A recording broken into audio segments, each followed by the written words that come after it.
welcome to the Watchin It podcast. On today's show, Robert says it's not anime. Donnell watches some interesting superhero movies from the early 2000s.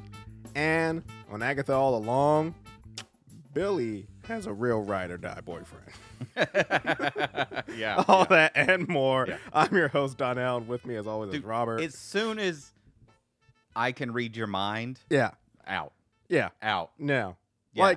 And the way it doesn't seem like he can turn it off. Yeah, and the way he explains it's only about people he really cares about. So that really sucks. Yeah. Anytime you get close to anybody, it's like, well, can't in their see head, you anymore. they're just a psychopath. Yeah. Like there's no one should be in anybody else's mind. I have been a huge proponent of that. Like if you could read minds, you either would go insane or you just be like, I need to kill everybody.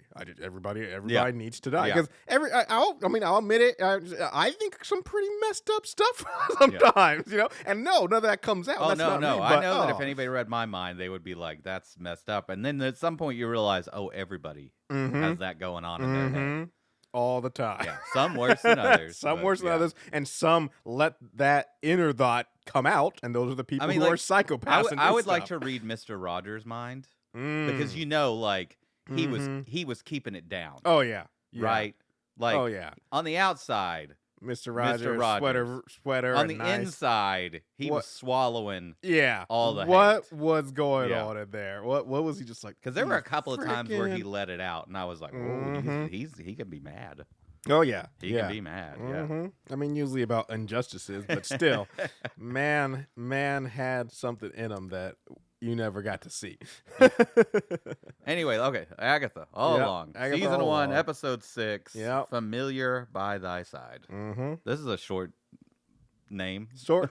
Longer episode. It's a longer episode. Yeah. I think this is the longest episode. I was sitting at home like, either the first one's pretty long too. I'm not sure which one is longer. But yeah, no, I was sitting at home and I was like, I gotta watch this. I'm like, I probably need about 30 minutes. And then I open up like, oh, nope, gonna need some more time. Gonna need a full hour. Well, of course, because they had to, add time so that way Agatha would actually be in the episode. Yes. Yes, 100%.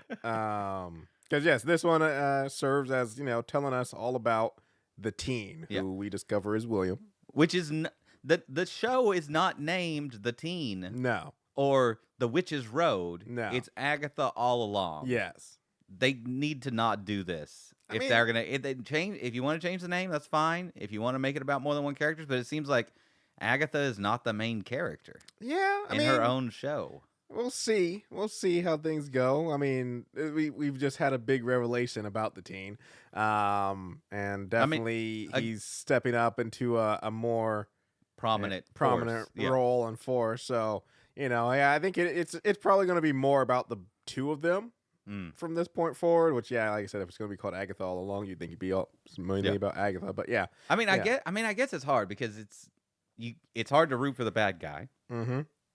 And all we know that she wants is her powers back. Yeah, which I thought she got when she absorbed.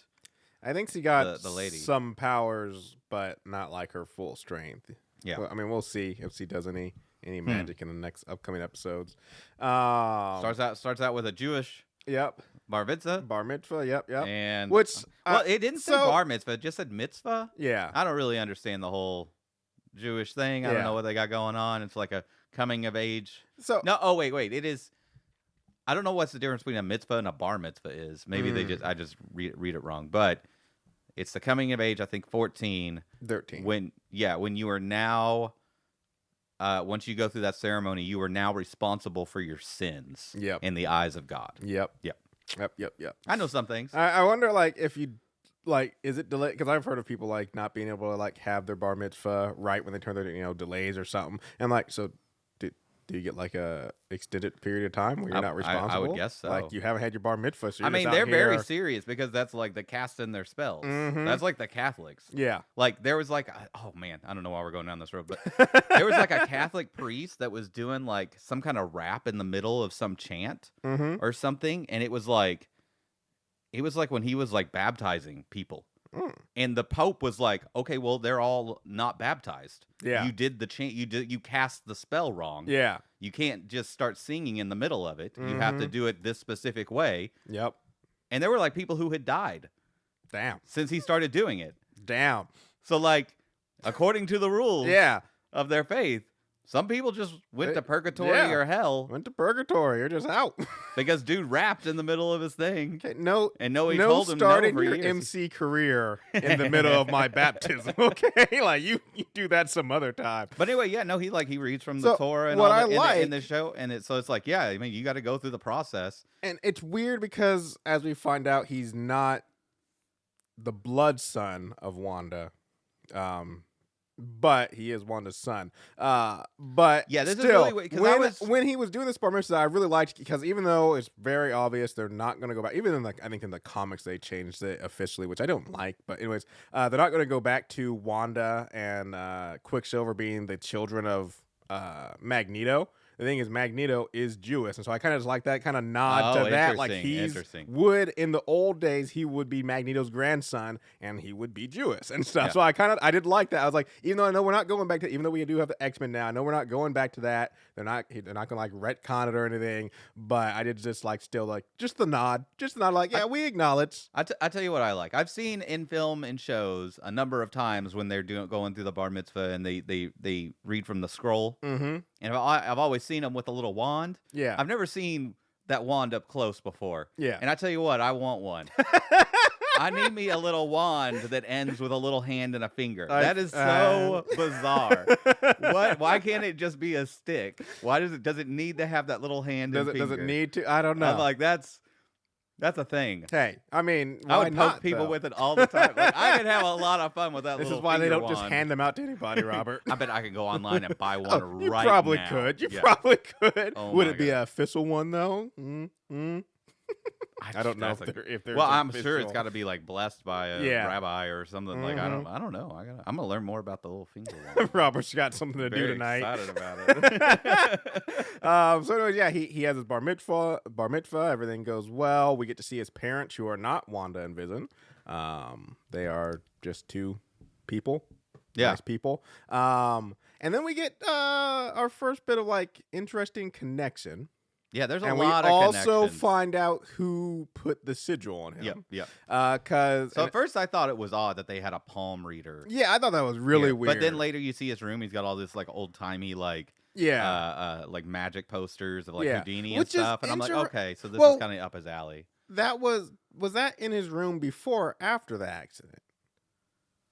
Oh, that's a good question. Because that's the thing. No, because when he went upstairs after getting out of the hospital, that stuff was already there. Right. Oh, okay. Yeah. You're right. And that explains why they would have the palm reader. But yeah, so it's interesting though, because like I said, this is not Billy yet. Like, yeah, correct. But this is William. They still have a magical connection, I guess. But yeah, so he runs to the palm reader, who turns out to be Lilia. And she reads his fortune and says that. No, is it Lilia? I thought it was Sharon. No, it's Lilia. Okay. Yeah. Oh no, Sharon's heart. Yeah. No, okay. Yeah. I was gonna say what? I know. I got it wrong. So reads his fortune and says that he has two interceding beings. Yeah, two dual lifelines. Lifelines. Yeah, which is interesting, a little foreboding. But then she just kind of writes off like, "Oh no, you'll have a great." I mean, I wonder how much she knew. I mean, she did put the sigil on him, so I mean, I wonder how much she got. Well, there's like a thing she blurts out where she says the tower reversed, and I'm like, what does that mean? Yeah, is that something that's going to come up later? Yep, that's interesting. But why she put the sigil, I'm not sure. My thought process is that she wanted to try to whatever. Like she saw that William was going to die and Billy was going to take his body, and she wanted to prevent Billy from being able to interact with people like Agatha and the rest of the witches, because I'm imagining whatever Billy's trying to accomplish is going to shake up the witches' world. Yeah. And so if witches can't acknowledge him as that being, maybe that will keep it from happening. Because I'm just thinking she's just trying to delay or stop whatever is about to happen with Agatha and Billy right now. I love that as soon as she dropped the sigil in the coat pocket, she just forgot who it was. And she was just like, where'd this coat come from? I also like that she just, I'm like, how did he get his coat back? Because like she goes to the lady outside, like, hey, but all she says is a kid. left his coat. I'm like, there's a lot of kids in this room. Look, this lady went around to is this your coat? Is this your coat? Is this your coat? Is this your coat? I guess, I mean, look for the kid who doesn't have a coat on. So I guess that does narrow it down somewhat. But still, just like, I feel there's a lot of kids in here. This is a crazy party. Yeah. Yeah. I mean, hey, this one had a little bar. Midday party. Yeah, too. I thought it was nighttime. I thought it was nighttime, and they opened the door. So yeah, basically, we've discovered that this party is happening during the climax of WandaVision. Yep. And right when the dome goes down, everyone's like in a panic, and they're like, "Everybody run!" And so they're trying to get away. Well, so they mentioned that there's something going on with the Westview anomaly. Yes. I thought the whole thing was like nobody was aware of it unless you like bumped into it, like it was invisible. Yeah, I know, that's a little weird. Like it almost seemed like Eastview was just aware of it. Well, I think the maybe because one thing that eventually happened is, remember in WandaVision near the end, like Sword, I think it was Sword at the time, or is this? Yeah, Sword. Yeah, it was Sword. Sets up like a perimeter. Yeah, and they had a whole bunch. So I figure at that point, maybe everybody knows like something's going on. Well, and if you do know, why do you live anywhere near? Yeah, why do people still live in Eastview? And why is there once again? Why are you holding your party near the anomaly? Once again, Robert, we're looking at it from a real life perspective, not an MCU perspective. This is a universe where, like, if you're gonna pack up and move anytime something weird or superhero happens, you're never gonna have a place to live. You're gonna be packing your bags all the time. Yeah. So where do we go? Yeah, where do we go? I was say in the MCU universe, you just got to be like, what? Westview's trapped in a red dome. Man, that sucks for them. Yeah. That's just our local anomaly. Red Robin tonight, or are we feeling more like Applebee's? Like, it's just like, yeah, you just gotta move on. You can't dwell. Yeah, like, you just pick which anomaly you're safe that you feel most comfortable being near. It's a red dome. I don't think anything bad's gonna happen. It's inside the dome. We're fine here. But yeah, so the dome is coming down. They're fleeing, and then the mom loses control and crashes the car. And man, that was a violent car. Yeah, that's what I was saying. This accident, no joke. Like this, just smashed into the side of a wall and like whole side of the car. I mean, he wasn't sitting in that side, luckily, but I mean, it's still the whole back seat on the left side. He was on the right side, still got caved in, which it's going to hit him. Which he ends up dying. Yep. We find out. But this is the thing that's just bizarre is. Going back to WandaVision, Billy and Tommy were never real. Like Wanda created they them. Were real. They weren't. They were constructs. They were constructs, but they would be like it's like Moriarty in the holodeck. Mm-hmm. Right? He's a live being. Yeah. With consciousness and agency. But he walks out of that holodeck, man, he's gone. Yeah. That's just he's basically the hex is the holodeck. I guess for me, Billy and Tommy, Billy never. Yeah, like he doesn't have any past beyond because the vision inside the anomaly in the hex was real, you know, until he leaves the hex. Mm-hmm. Or it collapses. Yeah. But yeah, I guess it's just one of those things of it's all just energy waves, man. I'm just saying he did not exist prior to the hex, I guess is what I will say. Correct. But and it's one of those things at first you're like, but like I said, once they described that, William was dead anyways, I'm like, okay, I guess Billy taking I'm fine with it. All right. I'm fine. At first, when they first were like, did he like just kill William? I was like, no, William was dead. So yeah, Billy slips into his body. And starts to live William. Oh no! But before that, we get to see another interaction between one of the coven when I can't remember her name. Alice. Now. Alice. Yeah, Alice shows up, sees the cop. So again, why was she working security at the? I need an explanation. Because remember, she loses jobs all the time. Like that was part of the curse. But the cop job, nobody loses a cop job. Apparently, if you're cursed, Robert, I feel like okay, that's a lot though. But like, what did the curse maker do where she lost the job though? Because you got to do a lot to lose a cop job. That's right. That's what I'm saying. I'm just like, what happened? Yeah. But yeah. So Alice is the cop who comes. I will say, compared to the other two, Jin's interaction with Billy. Kind of lame. Just a YouTube video. I'm just like, come on. Not even a YouTube video. Yeah. A YouTube commercial. Ad. For a video they wanted to watch. I'm just like, really? Really? That was funny. But yeah, so Billy goes to the hospital, comes home, seems to have amnesia. He doesn't. He's just not William.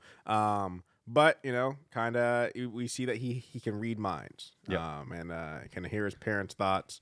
Yeah, not enjoying that. I would not enjoy that, as we've already talked about. Reading minds would suck. I didn't understand why this was so tough, because didn't Billy know that he could read minds?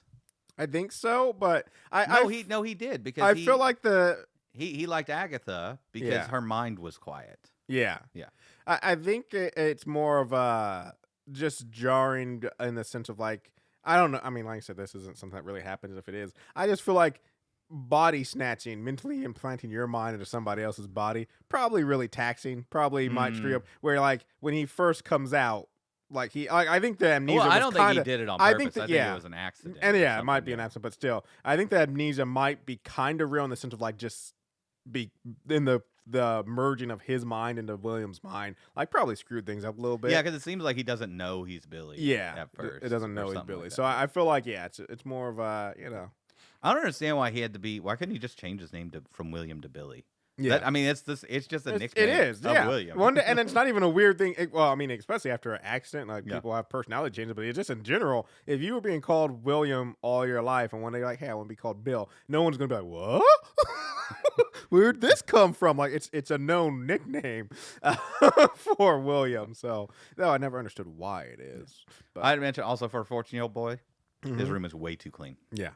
I mean, maybe he was in the hospital. A lot of times when people are in the hospital, parents clean it and get it all nice for him when he's coming home. Yeah. So yeah, we jumped to 3 years later, so he's 17 now. 17. Yep. I can just imagine, because he goes goth, and I can just imagine. The dad was like, "You were driving the car." Yeah. Okay, this is your fault. Okay. If you hadn't wrecked, you hadn't wrecked. Gone goth. Okay. He's goth. He's all got his eyeshadow. I don't know. But we finally, Robert. Oh my gosh, we finally got to see some of this woke gayness happening in this show. Yeah. Oh my gosh, it was horrific. Men kissing against God's order. Even know what they are doing, but it was horrific. I had to stop the episode and go in the bathroom and cry for 15 minutes before I could finish. No, I pulled out the Bible, did some devotionals.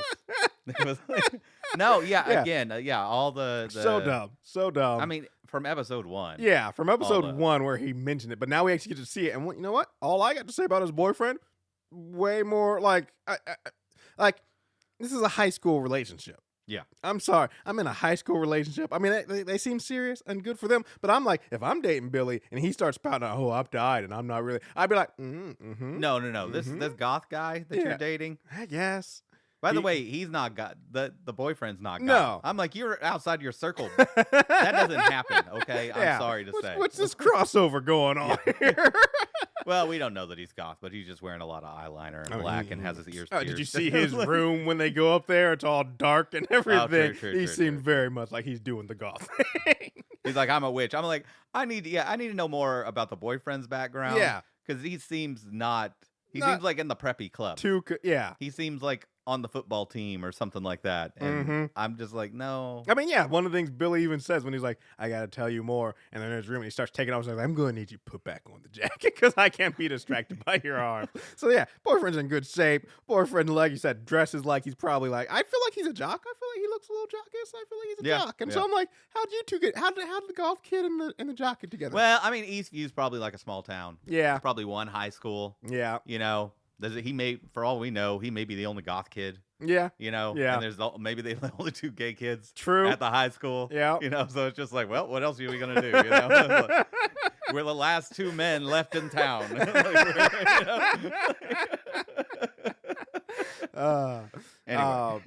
But anyways, so Billy explains to him that he is Billy and that William's dead. He's a witch, magical powers, and boyfriend just sounds good.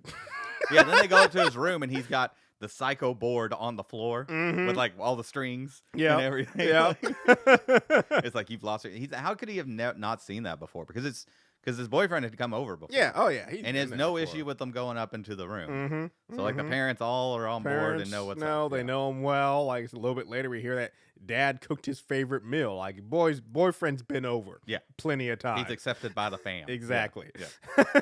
Yeah. Anyway, they go through all his research and stuff, and then they make contact with someone. Yes. Because apparently no one wants to talk about what happened in Westview. Yes. Yeah. Which is insane to me.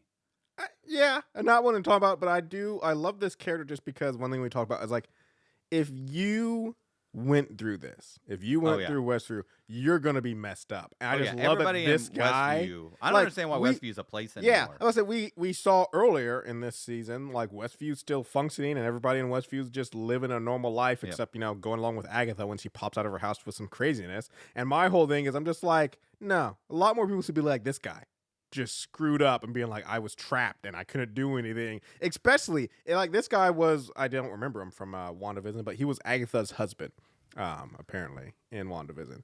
What do you mean? You don't remember the guy they go meet in the garage? No, I remember him. Oh. I don't remember him in WandaVision. I don't remember Agatha having a husband. It's been a while since I've seen WandaVision. Well, no, because she kept talking about Ralph. Yeah. As her husband. Yeah. And that's really the one that she got to pretend to be though. So she's just faking a husband. Okay. Yeah. And Yeah, I mean, I know he wasn't her real husband, but he was the one that Ralph Boner. But yeah, it definitely has more agency than like the people that we saw when Vision travels to the outer edges of the dome. Like, if you were somebody who was like that, where you're just like literally stuck in a very loop. minimal loop where you're doing the thing for who knows how long, like you don't come out of this and be like, hey, I'm back to normal. Like you're counseling at the wall. No, lady who was like hanging laundry and just like doing an arc with her arm and just crying for like however long it was. She just offs herself as soon as she gets out of the loop. Yeah. Suicide. Yeah. Because like you just don't come back from that. Or the guy who's like he's gonna have back pain for life because he was just like repeatedly picking up and putting down a plant by the door. No, a pumpkin. Yeah, a pumpkin. It was Halloween. Yeah. That's funny. But anyway, they go meet Ralph Boner. Yep. In the parking garage. Great bring back of a character. Like he's just kind of conspiracy theorist, like hiding from cameras and all sorts of stuff. And he just talks about his stuff. Like his hex was different because his hex wasn't Wanda. Yeah. It was Agatha's hex. Yeah.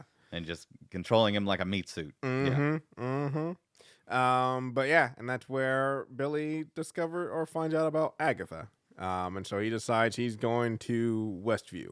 And he's going to go. After Googling her. Yes, that's right. Looks up that, like I said, rumored, survivor of the Salem witch trials, also like killer of witches. Learned a lot of information about her that I'm like, why are you going to check her out? I bet there's some crazy Wikipedia pages in the MCU. Oh, yeah. Like the ones on like Thor and the Hulk and Captain America, and then when you get into Doctor Strange, the hyperlinks in the Doctor Strange, like it's just a wall of text that's all blue that you just click on the weird different things. Symbols and stuff. Like, oh man, in Doctor Strange, there's definitely.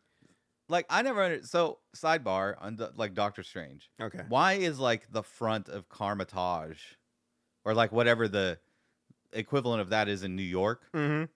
Like they know where he lives. Yeah. Why is there not just like 100,000 people outside of that place? Like, teach me. Yeah. Let me in the door. Let me in. Let me learn. Yeah.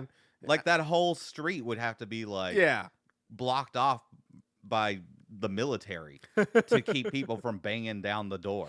I mean, to get at like the magical objects and stuff. I'm just saying. Yes and no. I imagine also like banging down the door isn't going to help anyways because I imagine it's also magically protected.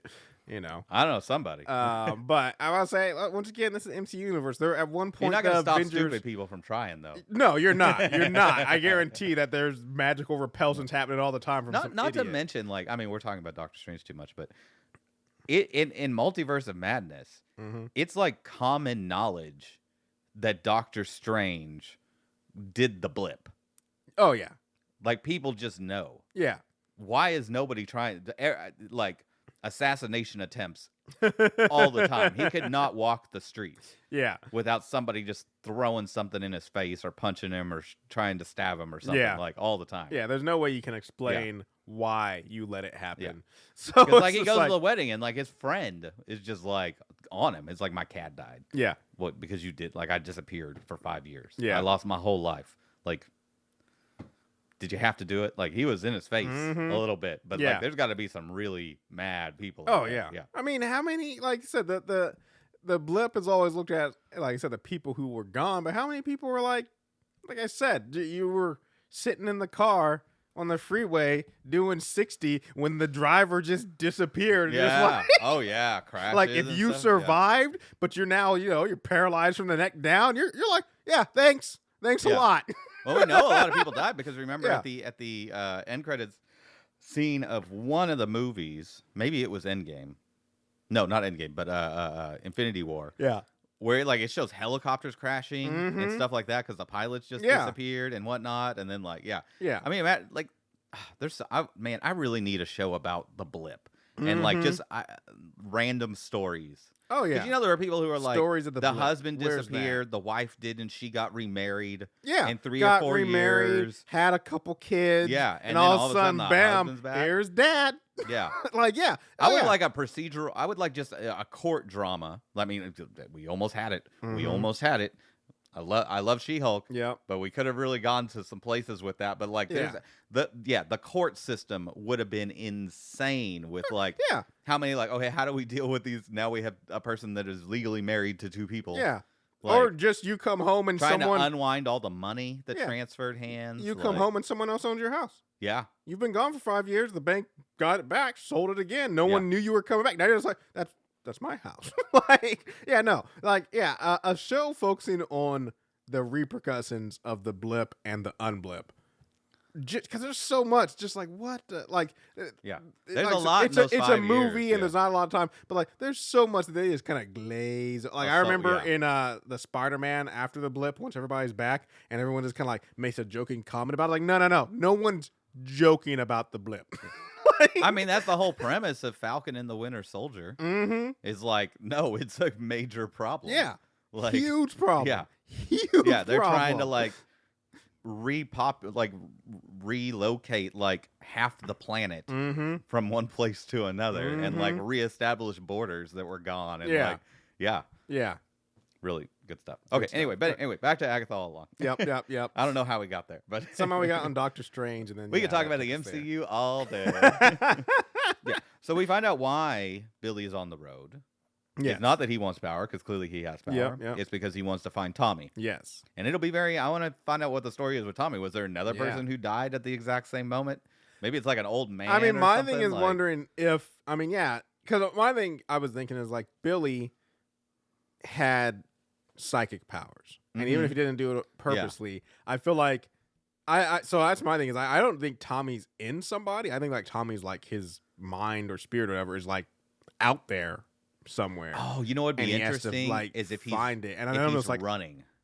If he's been this whole time, he's been running. Yeah. From the end of the hex, from the hex taking, the folding of the hex taking him. Yeah. And he's just kind of in the ether or something, just running away from it. Kind of like how what was there was some Batman or some there was a Flash. Talking about the Reverse Flash who ran away from the death. Yeah. And he's basically if I stop, I will die. And so death will catch I'm up with me, continuously running, but also by running and with my connection with the Speed Force, it is short. There's only so long I can maintain it. It's that's a Reverse Flash. I forget what his other name is, but yep. No, that's a great one. That's from the Suicide Squad movie. Cartoon Suicide Squad movie, just to be clear. but we pick up with him going to break into Agatha's house. Yep. And we basically get kind of synced up with what we saw at the beginning of the show, with him breaking in. He alerts Agatha, and I do like that we get to see things from the other side now. Yeah. Now, what I really want to see is the scene where she finds the body with Herb. Yeah. Being a cop. I want to see that. I want to know what that was. When Herb's just in his lawn, and she just shows up to the crime scene, and he's just playing along. Oh, here we go. I need to go rewatch that scene to see the differences of what Herb's doing. Yeah. But yeah, this is great where she's just in the apartment or in her house, and she's got him tied up at the table, and she's got a hot glue gun in a holster. Yeah, so that she's she puts down and her badge. And I just love how he's sitting there, and she's like, "So what made you break into a top detective's house?" And he's like, "Detective." He's like, "I guess that works." He's just But yeah, so yeah, we see like once again, like never was at any police station, of course. C was the one who put Billy in the closet and stuff. And that's why she finds him tied up in there because yeah, that's where she placed him. And then we get to see when she asked who he is and he's like, I'm William. And she's like, come again? And he's like, I'm Billy Maximoff. And I'm just like, yes, it's official. Yeah, the worst kept secret is official. I mean, not the way, I was really wondering. How? The how was a secret. Yeah, the how was a secret. And I do like that. And I fully accept this. Yeah, I like this reason. how better. Yeah. Everything else, I was kind of like theory crafting in my head. I was like, I just don't feel like that'd just be kind of dumb. Like, why would a Billy from another time period be here looking for stuff? And so no, I do like, no, I agree with that. And like, how could it really be him? Because how did he? Yeah, I mean, how do you even have a kid with vision? I don't get that. You know, like. Well, I do like when what is it? When Agatha's talking to him about finding a person. It's like, oh, you're looking out there for someone with your flesh and wires. Because it's like, vision. That was funny. But we pick up on the road. Yep. Agatha crawls up out of the muck. Mm-hmm. I guess she's not dead. Nope. I'm assuming the other two are. It really sounded like they were because she basically talks to Billy about. He's like, hey, I've killed a lot of people. You don't have to worry about it. It is a little. I thought there was going to be more. I mean, don't get me wrong. All the witches did kind of just show like they're just on it for themselves. Yeah. But still, I thought there'd be more. Like when we started seeing them in the past, especially after Lilia put the sigil on him, I thought there was going to be more from them where like maybe they also wronged him more because like he just kills. He just kills Jen and Lily. I'm just like, damn. Like, I'm just like sure, yes. Were they greedy and out for themselves? Sure, but like, did you have to kill him? But like, I mean, they make it sound like it wasn't. His powers are not fully in his control. Yeah. And it was kind of just his anger coming out at that time. Fair enough. He breaks the sigil. Mm-hmm. He tells Agatha he's Billy. She already knows that. Yeah. For whatever reason. And then just kind of ends there. Yep. Yeah. No sighting of Rio this episode. Yeah, I don't know. Yeah, I wonder what Rio's doing. Maybe she's out there digging up Jen and Lilia's bodies so she can have two more bodies. Yeah. Who knows? But yeah, I feel like they're definitely. It's going to be interesting. I mean, as stated by Agatha the first time when she came off the Rich's Road the first time, it's just her and another one. Yep. And so what do we got? We got 3 episodes left. We got 3 episodes left. A lot of stuff to do in 3 episodes. Mm-hmm. Yeah. Mm-hmm. I don't know how they're going to get through the rest of these trials though. Yeah. I mean, who knows? Billy's power. I mean, we already had Agatha's trial, so that doesn't mean there's only 2 left. Rio, because we did Jen's. Yeah, we did. We didn't do Lilia's yet. We didn't do Lilia's, but maybe maybe Billy can do Lilia's because like I said, the last 2 trials would be Lilia and the Green, which would be Rio. When, like I said, maybe Rio's still around for her trial, and then maybe Billy steps up to handle. Oh, I thought Lilia got thrown into the muck too. Lilia did. I'm talking Rio. Oh, Rio. Yeah. So I'm like I said, it's the Green Witch trial and then also the psychic or whatever trial. So maybe Billy can handle Lilia's and like I said, maybe Rio's still kicking around. I mean, like I said, we have not seen her since she was like, leave me this body. Yeah. So who knows what she's the trial for a clairvoyant person is going to be wild. Mm-hmm. That's like you can see the future. It's going to get timey-wimey for sure. Yeah. In that house. Yeah, solid episode. Solid. Like I said, answered a lot of questions. Good reveal on how. Like I said, it wasn't who is the teen. It was how is the teen, and it was a good way of doing that. So I think they could have done it a little faster. Yeah, probably. And not spent so much. We didn't need so much flashback time. I didn't understand the importance of the Jewish part. I think, like I said, I think that was just a nod to his Wanda's past connection to Magneto. Gotcha. Like I said, originally Wanda and Quicksilver were Magneto's kids, so they would also be Jewish, meaning that her kids would be Jewish too, and so fair enough. So, and like I said, I like that just because I am a strong proponent. Like I said, it doesn't matter how I feel, but I'm a strong proponent. I've always enjoyed them being his kids, and I first with the MCU, but now I'm pretty sure I don't keep track of Marvel comics as much. But I'm pretty sure even in the comics they've retconned it to where they were never his kids. He like kidnapped them and made them believe they were his kids. And I'm just like, just let Magneto have some kids for crying out loud. I was always happy with that. explanation. And so even with the retconning, I'm just like, why not? Why not? You know, it adds another layer of intrigue. Isn't No, okay, never mind. That doesn't work. For some reason, I was thinking the lady who can change form was his daughter, but that's not true. Mystique? Yeah. No, it's never been his daughter. She's been his lover a few times, Okay, but never his daughter. I thought he had some other interesting kid.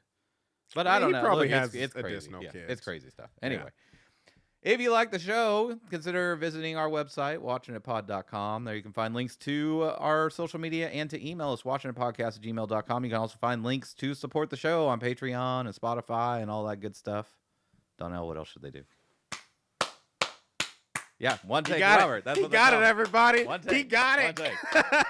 I've had to do the take like 10 times the last 3 episodes. Oh, for some man. reason. I was just sitting here like, are we making it? Are we going to make it through? Fantastic. Yeah, well, we watched a little trailer today about a little news that I'm happy about because it's not too far off. Invincible season 3, folks. It's coming and coming a lot sooner. February. Yep. Yeah. Which, that's I would not have expected to be so soon. No mid-season break this time, they said. So yeah, very nice. That's nice. It's sad that that's like a selling point. If you haven't seen the trailer yourself, I'd recommend to go see it. It's funny and tongue-in-cheek with a lot of stuff. But like I said, we're definitely going to be covering Invincible season 3 when it comes. Oh, you know what I just learned? Because for some reason, my little calendar site for all the shows is failing me. Yeah. In a couple of weeks, we got a new season of Lower Decks coming. Ooh, the final season of Lower Decks. So yeah, I did not know that, but yeah, we got Lower Decks coming. Do you know like what the date is? I was trying to pull it up, but I can't get it up. All right. You can go and look. Couple of weeks, folks. Look it up yourself. And so we're definitely, like I said, definitely gonna be covering both of those, enjoying both of those.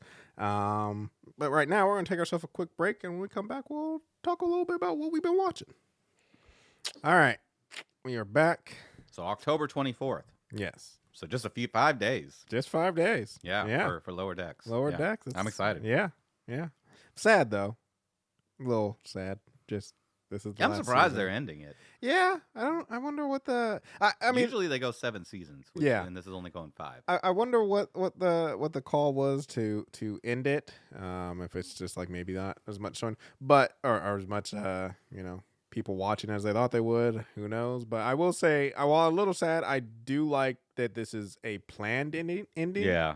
And not just end. Speaking of things that just end it, and I think the world is better for it. I think everybody feels better about it. Freaking Velma. Yeah. Was canceled. And all I can say is, thank God. I was watching this dude who was doing a review of it. Because I didn't watch this. I watched a little bit of the first season of Velma, and then I was like, I'm out. And I didn't watch any of the second season. But this guy was doing a review of the second season. It was like, and it was after it got canceled. Like, if you want to have the perfect ending to Velma, watch the Halloween special, which is the last official episode. Watch it up until like the last 2 minutes. Because if you watch it that way, it ends with Velma being thrown into hell. And it's like, but apparently in the last 2 minutes he gets brought back, and he's like, no, stop 2 minutes early, and the series ends with Velma being thrown into hell, and that's the way it should end. There we go. Oh man. No, they should have done it like that video that we saw where like Scooby. Oh yeah, like some kind of weird. That's like, the ending. Ethereal eldritch monster or something that was just turning back time, like and just trying to have the perfect existence with his little mystery machine group, and it was like, you kept asking questions. It made things complicated. Each time I tried again, things were just slightly more off. Why do you keep remembering? Anyway, look up Velma Meets Velma. Yes. It is disturbing. It is disturbing. But it's really fun. It's really funny. And honestly, yes, that's the ending. I'll tell you what I'm excited about is they've confirmed a season 3 of Star Trek Strange New Worlds. And if you haven't watched that, you really need to. Yes. Season 1 was okay. Season 2 really found a stride. Yes. Really good. Became a real Star Trek.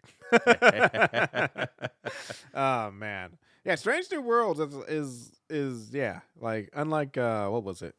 What's the other Star Trek that just ended recently? Discovery? The one, was it Picard? Discovery? No, not Discovery. Picard. Discovery, yeah. Discovery. Yeah, I did not like Discovery. Strange New World has really fit Picard into Star ended Trek. right when it was getting actually good. Yeah. Picard, could have another season of Picard winner, but spinoff series of Picard. There's options there that I would really like. Where's the Worf show, man? Give me the Worf show, or give me a prequel series all about the one captain. I can't remember his name all of a sudden. Pike. No, not Pike. I can't remember. Oh yeah, that captain was the best. Yeah, that captain was like I said when the show started, I was like, or when he first showed up, I was like, I'm not feeling him. But the more I watched him, I was like, no, this is our guy. This is our guy who's literally like just trying to be a captain in the world full of Picards and freaking what's the first captain now? I can't remember. Why can't I not remember his name? Kirk, yeah. In the world of Picards and Kirk, this is the guy who has to pick up the pieces. Captain Shaw. Yes, Captain Shaw. So he's just the guy he has to pick up the pieces every time. When they killed him off, I was like, "That is you." I hate you. I hate you. Criminal. That was criminal. But give me a prequel. I mean, series. they couldn't have known. That he was going to be. Give me a prequel. Give me a prequel series of him dealing with the day-to-day struggles of being a normal captain in a world where Picards and Kirks are running around. He's just like, man, this. Yeah, it's like, Captain, we're reading some tachyons. Yeah. 3 light years away. Should we investigate? Nope. No. Turn around. It's gonna set us back a month if we go around it. Okay. Yeah. Saddle in. Yeah. That Schedule sounds some fine. holodeck time. Like, we're not going through the anomaly. Okay? I want that show. That's the Star Trek I want next. Yeah, just him out here trying everyday his life hardest with no strange things happening on the ship to avoid any sort of weird Star Trek. And he's like, nope, not happening. We're not going over there.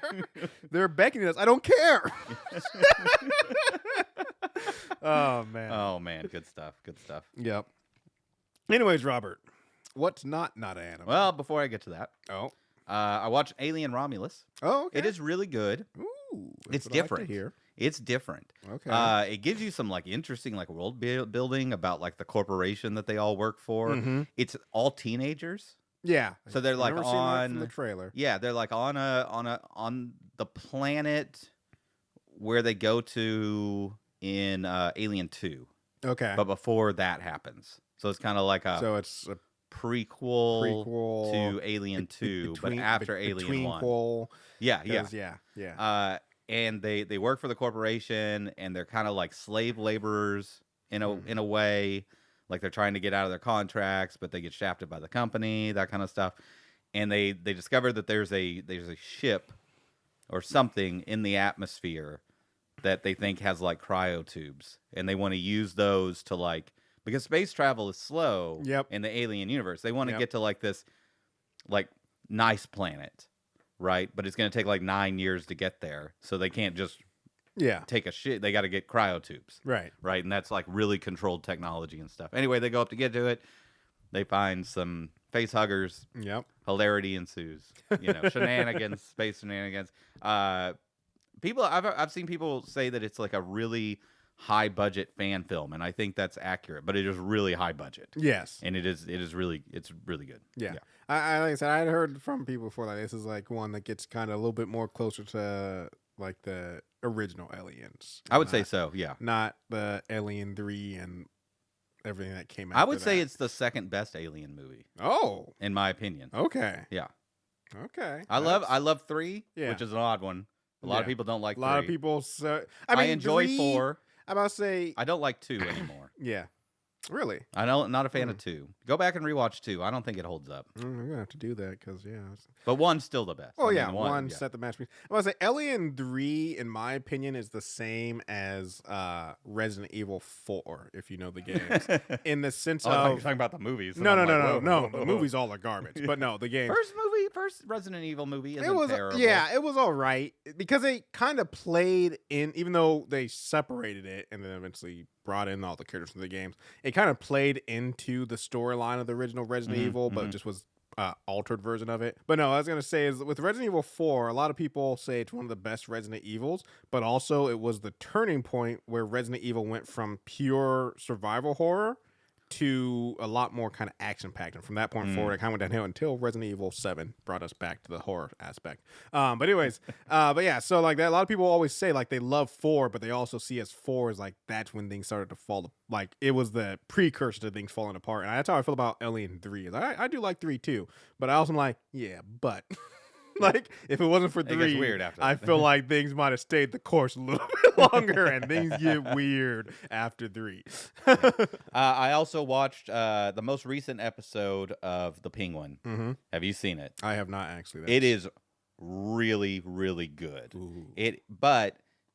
Just like we just talked about in Agatha, the whole episode is about Falcone. Falcone? No, yeah. I can't remember her first name. Yeah. But the daughter. Yeah. And her getting like how she got in Arkham and why and like what happened to her when she was in Arkham. Yeah. And she just, I mean, it is gruesome. Like the intake scene of her getting in there and what they do to her, like it's really well done. And that actress just destroys, just eats it all up. Yeah. And just, really like her going from kind of like normal happy person to like insane person just by being in Arkham is really good. But again, it's called The Penguin. And he does show up in it for a couple of scenes. Yeah. Like in flashback. But I'm like, that's not the Falcone show. It's not the Penguin and Friends. It's the Penguin. So I don't know why we got a whole episode. I would love if this show was called The Penguin and Friends. What? But yeah, that show is just really, really good. Oh yeah. I mean, it's the best episode. Okay. And that sucks because like it's like the best episode of Boba Fett. Yeah, Boba Fett. When he's not in it. Yeah. He's just the Mandalorian for 2 episodes. Like, yeah. I was, as soon as you said it's the best episode, like, oh, you mean like the freaking Boba Fett or Mandalorian? Yeah. Yeah. There's an anime I just discovered. I'm almost done with it. It came out this year, 1 season, called Sasaki and Peeps. And Peeps. Yes. Okay. Peeps. Okay. Not like Peoples. Yeah. A bird. Yep. That he names Peeps. This is about a 40-year-old salaryman who is he's kind of poor, but he's not like destitute, but he's not rich, and he's lonely. He lives alone. Middle-aged guy, and he decides to go get a pet. And he's like, he tries to get a dog, but he's like, a dog's too expensive, and I gotta buy all the dog food and whatnot. He sees this little bird. I don't know what kind of bird it is, but just a little bird, the kind you would keep as a pet. Yep. Not like a cockatiel or something, but like just a little bird. And he's immediately falls in love with it, takes it home. Quickly finds out that the bird can talk. Not like parrot, not like a parrot, actual intelligent but like conversation. He finds out that it is the like reincarnation from a fantasy world of a super wizard.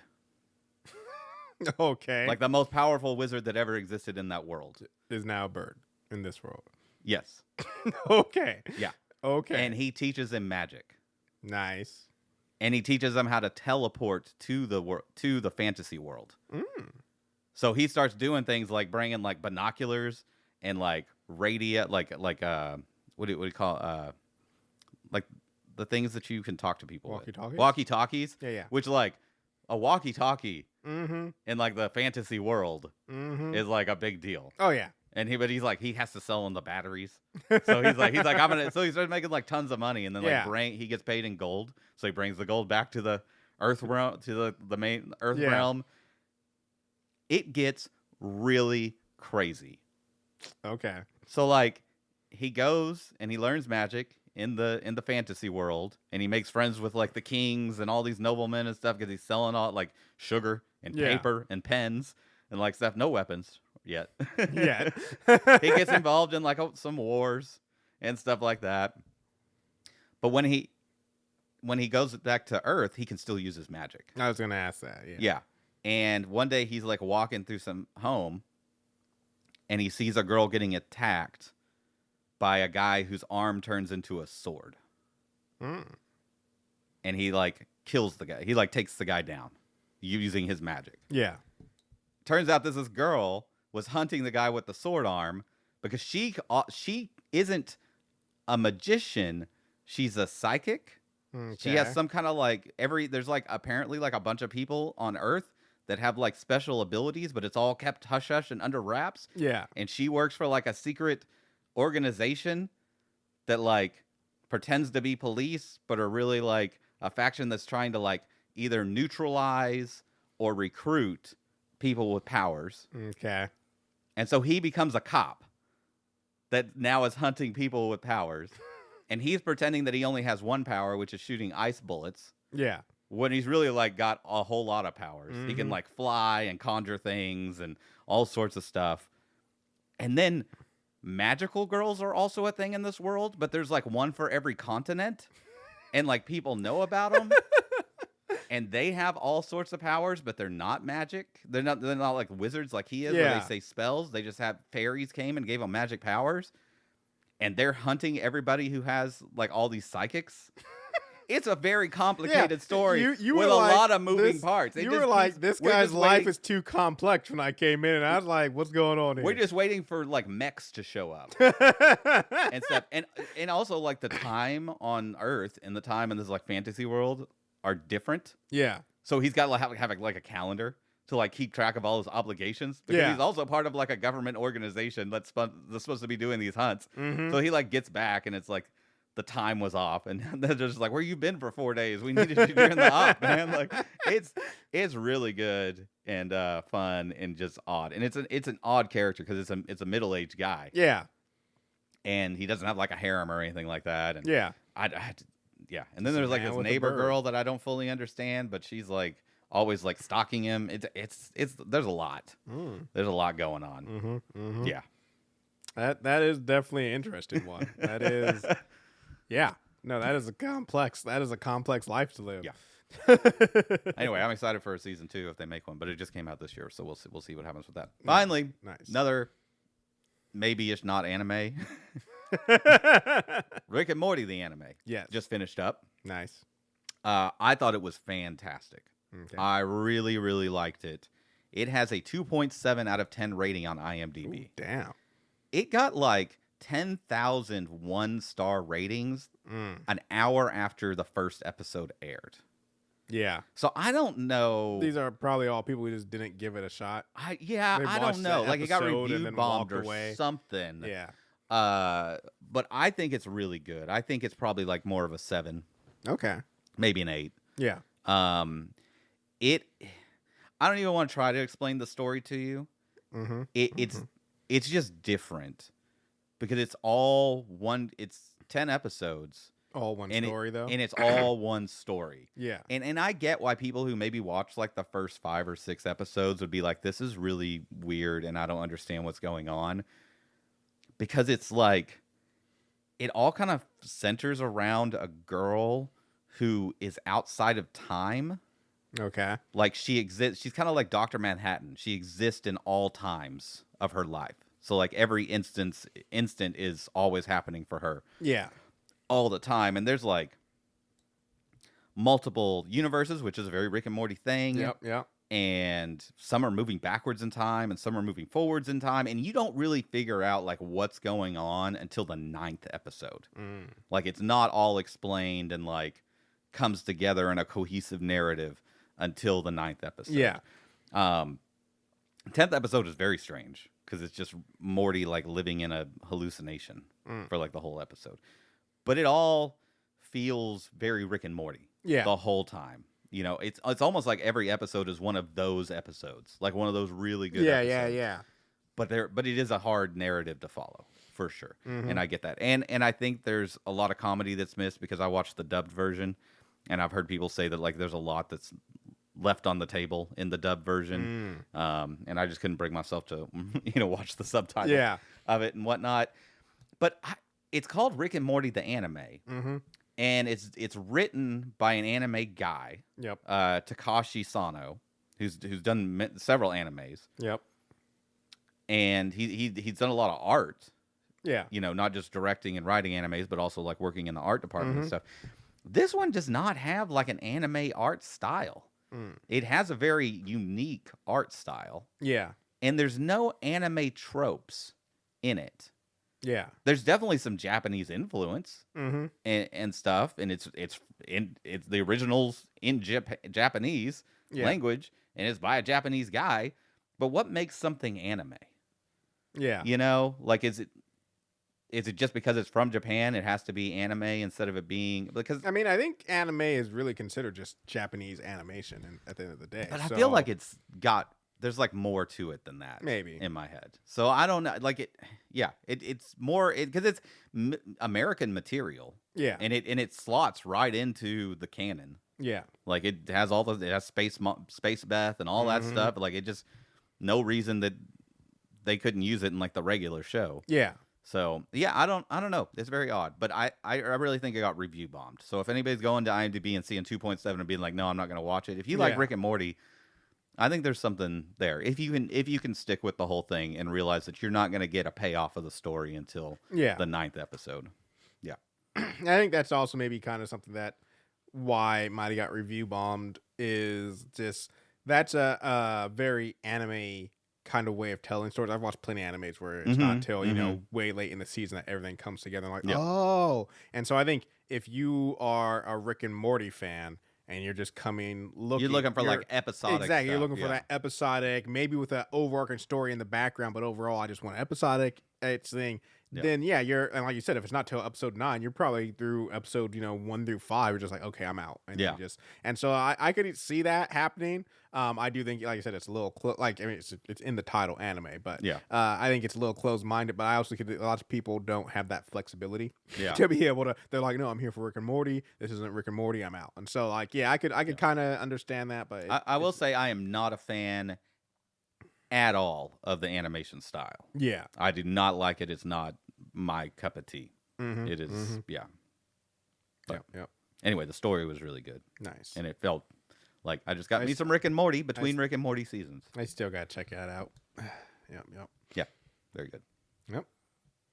So and this is all. Sometimes I just end up doing things off of a whim.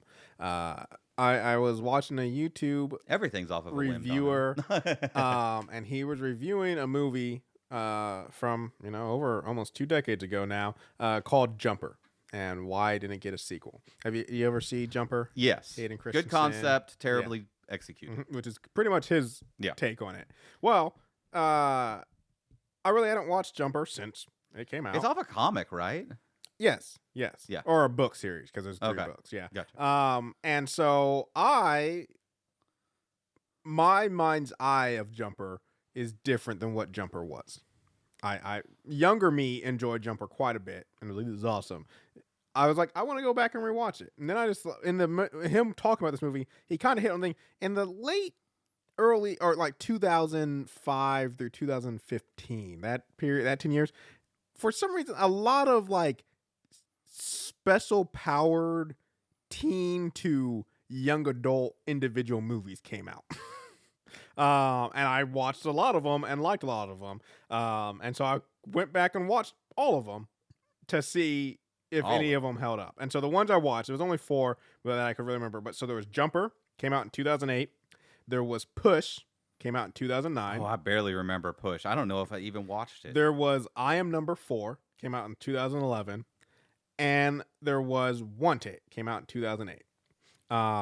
Their IMDb ratings are Want It at 6.7. Deserved. Wanted is the best out of those, I think. Yes. Yeah. I Am Number 4, 6.1. Push, 6.1. And Jumper, 6.1. I Am Number 4 looks real bad just based on the poster. Yes. So I watched all of them. And I will say this. Want It is by far the best. It also has the most star power. It has a young James McAvoy before he was anybody. Because I remember when I watched this movie, I was like, who the hell is this guy? Like, no one knew who he was. This was one of his early movies. But it had, and I think this really leans into why people give it a higher rating. It has Angelina Jolie and Morgan Freeman. Both of them well known. It also has a young Chris Pratt early in his career. And so, like, And also has Common. With making his transitions from rapper to actor. With the dumbest premise ever. Yes. I get the whole assassin thing. I get the bending the bullet. Yep. I'll even give you that there's a magic loom that dictates who they need to kill. Yes. Like they're in some kind of cult. But the whole concept, the whole thing with that movie is that the Loom said to kill themselves. Yes. And Samuel L. Jackson's character. Not Samuel L. Jackson. Oh, sorry. Who's it's Morgan Freeman. Morgan Freeman. Oh boy, it should have been Samuel L. Jackson. Anyway. Morgan Freeman's character hid that fact and pretended that the Loom was trying to kill people that he was taking contracts on so he could make money. Yes. Completely glossing over the fact that he has the greatest medical technology in the history of the world. Yep. At his fingertips. It worth $50 trillion easy. Yep. If he can patent it. He's the only one who knows how to do it. He has a wax bath that will heal bullet wounds completely with no scar in a matter of hours. Yep. And he's like, no, let's just fake this Loom Let's just fake this Loom and thing do assassinations to make money. And yeah. Fuck crazy. I don't even know what to do with that. It's the stupidest premise. Yeah. But there's a lot of fun in it, though. Yeah, there's a lot of fun. So Want It, definitely the best. After Want It, I actually got to go with Puss. And this is a young Chris Evans. So it's at a 6, and also Dakota Fanning in it. It's at a 6.1. I think that's right on the money. If we're putting Want It at 6.7, 6.1. Basically, it's Chris Evans' character learns about that he has psychic powers after his dad is assassinated, and goes on to, he wants to take out the government agency that killed his father. Along the way, he meets a young girl, which is Dakota Fanning, and then it's about protecting her and keeping her safe. Anyways, overall, pretty good. I think as an early Chris Evans vessel, not bad. You know, before he's been established in anything, it's him ramping up to that. I think this is a good platform to start on that upward trajectory. It was a fine movie. Now, the other two movies, Jumper and I Am Number 4. One is Jumper is by far better than I Am Number 4. I Am Number 4 is the worst. Looking back now, I'm looking at Kid Me, like, what the hell were you thinking? That. It starts out strong. Yeah. And I only remember up to where he's robbing banks. Yes. And then when he gets caught, and I'm just like, okay, this has gone downhill very quickly. It goes, yeah. So this is Hayden Christensen, and one of the things that the reviewer who was talking about Jumper said, and I didn't realize it until I looked back at his thing. I was like, yeah, this is a bad time to be booking Hayden Christensen. This was right after Star Wars Attack of the Clones. And a lot of people said the problem with Anakin was Hayden Christensen. And he's so whiny and stuff. So I guess, and a lot of people also have come back to say like, hey, maybe we judge him too much and stuff. But still, at this time, Hayden Christensen, A, wasn't as big as he is now, and B, was not going through a renaissance in his career because everyone was like, I can't stand Anakin. This dude sucks. So to book him in your movie as the lead, to be like, what if we brought that guy that everybody hates in Star Wars and put him in a subpar superhero movie? Was just not a good look. This is also a time when the money flowed. True. Like a waterfall. Yes. And anything could get greenlit. Yes. Which is how I feel like but all we these had movies so got much. off the I mean, ground. this is pre-2008. Yep. Jumper came out in 2008. Which means it was made in 2007. Yep. This is all prior to the big crash. Mm-hmm. And we've never recovered from the big crash. Yes. We're Before the big crash, you could walk into a studio and say, I got an idea. And they'd be like, here's a bucket of money. Run with it. Yeah, we don't have enough ideas and we've got too much money. Please let us make your movie. They were begging screenwriters to give them material. Yeah. So anyways. And the worst came out of it. And maybe this is why you thought it was Samuel L. Jackson in Want It, because it's Samuel L. Jackson in Jumper. Because, it's about Hayden Christensen has a power to teleport himself anywhere. He thinks he's the only one who has it, and he's uses it to travel everywhere and steals money by jumping into the vaults. He eventually gets captured by Samuel L. Jackson, and with like a net or something, right? Yeah, they have a special thing, and basically finds out that he's not the only jumper, and Samuel L. Jackson's organization is out there trying to stop all of them, but for corrupt means. Like I said, it's an okay movie. Definitely, I honestly feel like 6.1 is generous. I feel like a 5. I think just a straight up 5 would be where I would place it. But yeah. And then the last one was I Am Number 4, which we don't even need to talk about it. It just the poster just is like, nope. It is by far the worst. One is, like I said, apparently we just had a lot of movies about also like younger teens / young adults being wanted by government organizations. Because I Am Number 4 is about basically a guy who he finds out he is an alien that's being hunted by oh my god organization. That sounds so bad. And there's 8 others like him, and they're all being caught in order. He is number 4. Yes, and it's about him basically going on his venture to save himself along with the other numbers. Yeah. And it's just bad. Yeah. I think the highest in this one, the highest actor is probably somebody you're familiar with, Robert. A little Timothy Oliphant. Fantastic. Yeah. Everybody else, I'm like, I don't know who any of you people are. But yeah, it is a 3. Yeah. If anything. Oof. I don't know how it has 6.1. I don't know what kid me was thinking. But yeah, it was interesting. Just a little trip down memory lane because I watched all those movies when they first came out, and I came out of every single one of them being like, that movie was awesome. And now I'm like, well, because you didn't have the refined taste. Exactly. It's like now. I have grown. Yeah, that's it. Imagine what your life will be like after you see Amadeus. Yeah.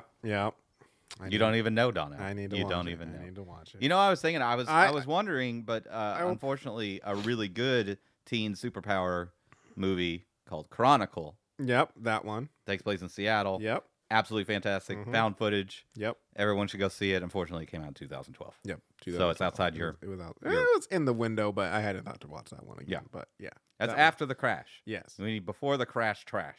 Yeah, before the crash trash. Yes. Well, thanks to you. That's the show. WatchinItPod@gmail.com. Watching podcast. God dang it. I'm just done. You done. had it. You know what? I'm walking away. I'm shutting off the microphone. I'm muting myself. You just wrap it up, Donnell. Anyways, folks, as Robert was trying to say, watchingitpod.com or email us at watchingitpodcast@gmail.com. We'd love to hear from you or through our socials. We might see it. You have a higher chance on the email, though. But yeah, I'd love to hear from you. Any of your thoughts. If you know of any pre-crash trash that we should watch or revisit, let us know. I hope you guys are excited for what's upcoming, because I really am. There's a lot of good stuff, and Robert would agree with me if he hadn't muted his microphone. But anyways, give us any likes, ratings, reviews, 5 stars, and thank you so much for listening. Bye.